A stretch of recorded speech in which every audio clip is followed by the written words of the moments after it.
personally attended 6 different interviews at Oxford before finally getting an offer. The most nerve-wracking moment of this whole application is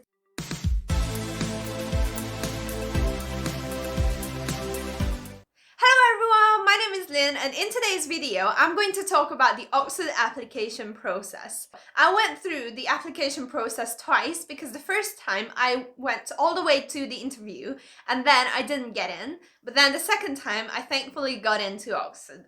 So I'm going to go through the process that you can see on the screen right now, which starts with before the application. So before the formal application, what you have to do is firstly choose your course.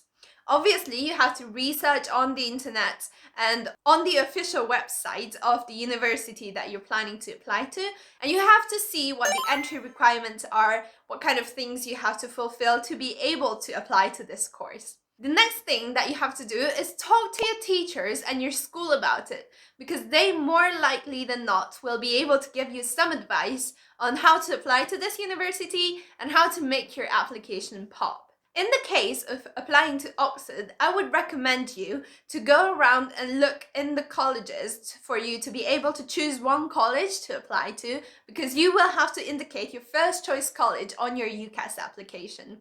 So go around, look at what societies there are in the different colleges, or what kind of college that is, what kind of grants there are in that college. And for example, for me, I looked into accommodation. I would also look into the tutors that are teaching the subject you're aiming for in the colleges. There is a general engineering scheme for the first 2 years, and then you specialize. It's really good to have someone who focuses on the areas that you might want to specialize in later, because you can ask much deeper questions and understand the topics much better. So I would definitely look into the tutors that are in your colleges. Obviously, they're all really good tutors, so you might just want to look into their research background and decide based on that, or decide based on the other societies or living in the colleges, because at the end of the day, after the first 2 years, you will not have tutorials in your college, but rather it will be in the department. Aside from that, I would look into the achievements that I had, and I would make a list of all the achievements that I can write into my personal statement and talk about during my interview process. I would also research into what kind of examinations need to be taken, and as an international student, some language exams that need to be fulfilled. For example, the IELTS language exam might be required, or the TOEFL language exam. So definitely look into that and make sure you have those before you apply, so you don't have to think about those when you receive your offer. Now, the second milestone that you will arrive to is the UCAS form. If you're applying to Oxford or Cambridge, you actually have to submit those earlier than the rest, so you will have to finish your UCAS application by the 15th of October. For the UCAS form, you will have to pay a small fee of £25, and this is a form for the universities to see what your education is like, what your background is like, and you will have to fill out your personal statement. You will also need to have a reference from one of your teachers, so make sure that you think in advance what teacher you want to ask to do this for you. Now, let me know in the comments if you'd like to see another video on the UCAS form and going through the different sections of it. And I also have another video on personal statements that you can watch. And the next thing that you will have to do to be able to apply to the Oxford Engineering course is sit an entrance exam. For engineering, this is the PAT exam, so the Physics Aptitude Test, and there are many past papers online that you can check out and use some of the revision tips that I provided you in another video. But essentially, this is a test for them to be able to see how you're thinking and what your thinking process is when you're solving questions.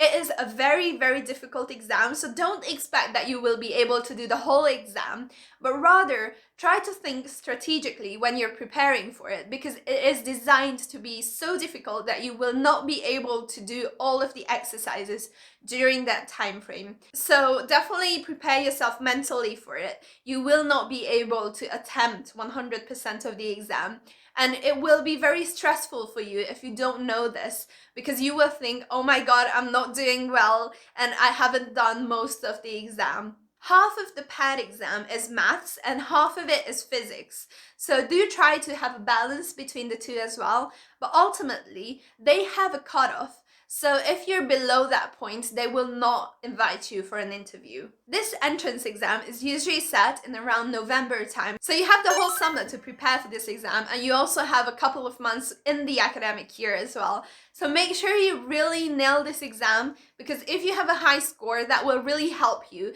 And this is one of the things that's the easiest to prepare for during the whole application process. The next thing, if you did well in your personal statement and your entrance exam, is that they will invite you in for an interview, probably around early December to mid-December. So what happens then is you will attend 2 to 3 interviews. I personally attended 6 different interviews at Oxford before finally getting an offer.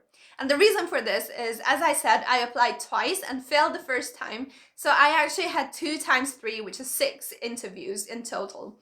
But if you only apply once in one application, you will usually only get 3 interviews, 2 at your first choice college and 1 at a second choice college that they will assign to you. So I would definitely try to think about what kind of college you will apply to. And they will usually send you what your second choice college is beforehand. So definitely look into the tutors and what kind of questions might be expected, and definitely prepare for these.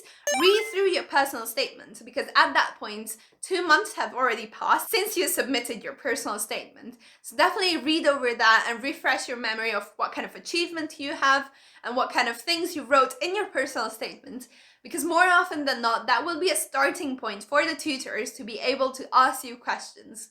In the Oxford interview, most of the interview will also be you solving questions, and I will make a separate video about this to give you some advice on how to ace the Oxford interviews. And then after this interview experience in Oxford, where you can spend around 2-3 days in Oxford and just getting to know the city, getting to know the accommodation, the colleges, the tutors, you will go home with so much more experience about Oxford, and you yourself will be able to decide whether this is a city for you, whether this is a mode of study suitable for you, and whether if you get an offer you want to accept it or not. And I really recommend you think about these 2-3 days that you spend in Oxford during the interview in a sense where you can basically sample the college life for a couple of days to see if that's suitable for you or not. And then lastly, the most nerve-wracking moment of this whole application is the decision. So you will get an email and a letter as well, and the date is the middle of January. I checked, and both of my decisions were here in my inbox in the 6th and 7th of January. The official deadline is usually the 11th or 15th of January. And actually a lot of people don't know this, but it's really nerve-wracking because they send you that email, but the official letter is in an attachment. So you have to go through this where you click twice, and the first time you usually don't know this and you think the results are there, but they're not. And you have to gather yourself and actually click for the second time as well. And that's when the results are revealed. And this experience is truly a life-changing moment for all of us. When we open that email, we will see whether we got accepted or not. And do not despair if you don't get accepted. Just like me, the first round, as I said, I failed at the interview stage. So I got through all my interviews, but I didn't get an offer. But I tried again the next year and I got in. So don't worry if you didn't get in. So all in all, the whole Oxford application process is as follows. You do a formal application through UCAS by the middle of October. And then what you do is you sit an entrance exam, the PAT exam, so the physics aptitude test, in the middle of November, and then 1 month later you might get invited to an interview where you actually go to Oxford and have these interviews with the tutors.